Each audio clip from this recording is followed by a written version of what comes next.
Eu conheci um membro do Hizmet pela primeira vez em 2012, quando eu iniciei um curso de língua turca lá na UF, na Universidade Federal Fluminense. Eu já tinha terminado meu mestrado e ainda não sabia o que faria de pesquisa para o meu doutorado.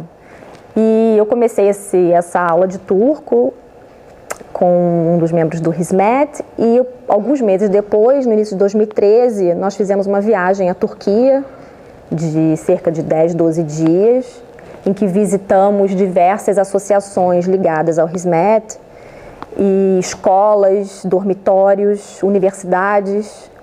E lá que eu tive um primeiro contato, digamos assim, com o Hizmet, né, realmente.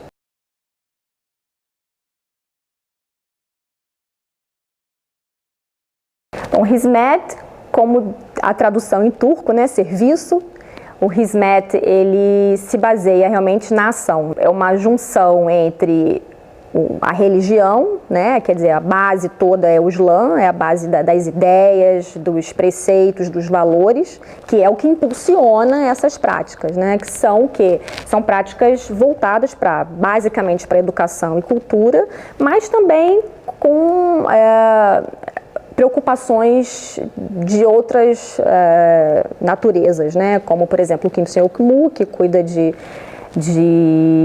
pessoas que estão em situações de calamidade, né? Levando água, remédio, comida, resgatando pessoas. Aqui no Brasil é basicamente mais relacionado à cultura e à educação, né? Então, assim, oferecem cursos de língua turca, de cultura turca, história turca. Oferecem também cursos de música típica turca, de Ebru, que é de arte Ebru, que é aquela pintura na água. Oferecem também cursos de culinária, né? Há pouco tempo agora abri um curso de culinária turca. Então, assim, tudo relacionado à história da Turquia, à cultura turca, à língua, tem essa preocupação, né, de difundir a cultura turca, né, e os valores ligados ao próprio Hizmet.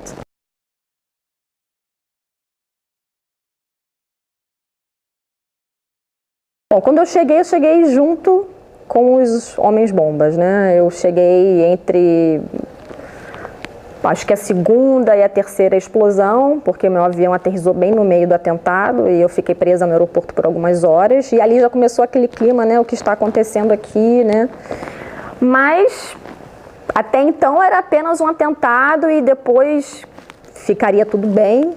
E eu passei um pouco mais de 2 semanas na Turquia e quando eu retornei, no dia seguinte houve a tentativa de golpe. E já havia perseguições do governo, né, em relação a elas. Quer dizer, tinha gente que tinha que fazer listas, associações que tinham que fazer listas de quem frequentava as associações, as pessoas não queriam fazer a lista para entregar ao governo, então tinham que sair de onde estavam, trocar de escritório.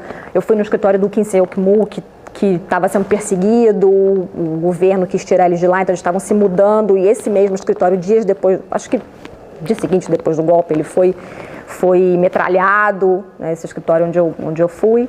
Então, assim, já estava realmente um clima meio das pessoas sendo perseguidas, algumas pessoas já tinham ficado, inclusive, sem emprego, né? Já via, tudo que está acontecendo agora, você já via, de certa forma, o processo já vem de alguns anos, né? Desde o final de 2013 já tem alguma coisa acontecendo.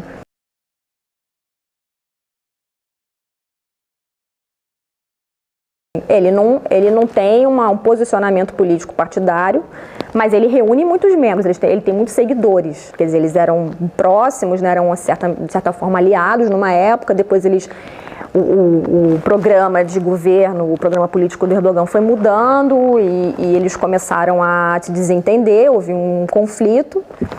E hoje em dia, o Fethullah Gülen e o Hizmet representam essa oposição, eles simbolizam, de certa forma, essa oposição ao governo, embora eles não sejam a única oposição, né? Você tem diversos grupos de oposição e o Erdogan está, inclusive, perseguindo esses outros grupos também, não é só o Hizmet, a gente tem que também ter em vista isso, né? Não é o Hizmet, ele meio que simboliza isso tudo, mas ele não é o único grupo que está sendo perseguido, né, nesse momento. Então, eu acho que além dele representar essa grande oposição ao governo, ele também é tido como uma ameaça, obviamente, porque são muitos seguidores, são muitas pessoas que são pessoas economicamente poderosas, né? Algumas pessoas, outros são jornalistas, quer dizer, jornalistas eles têm esse poder nas mãos, né? De falar coisas, né? E dar certas informações que talvez o governo não queira que sejam dadas, né? E você tem professores, né? Professores são formadores de opinião, são formadores da cabeça dos jovens, né? Então eles são importantes também nessa criação da nação, da juventude, né? Que é o futuro do país. Então isso é uma ameaça para quem quer controlar o poder, obviamente, né?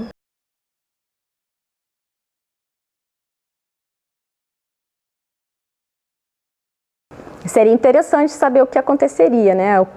Qual seria a reação do Erdogan e o que o presidente hoje faria. Seria uma forma também dos brasileiros conhecerem o Hizmet, conhecerem as ideias do Fethullah Gülen. Ele propõe que se invista na educação dos jovens, né, sobretudo, e que se faça um casamento entre religião e ciência, né? Você tem que cultivar a sua alma, mas também a sua cabeça. E nesse casamento você teria o futuro da humanidade, um bom futuro da humanidade, né? Que é isso que a comunidade aqui do Brasil vem procurando fazer, né? Que é investir na educação, é fazer com que as pessoas conheçam esse lado humanista do Hizmet.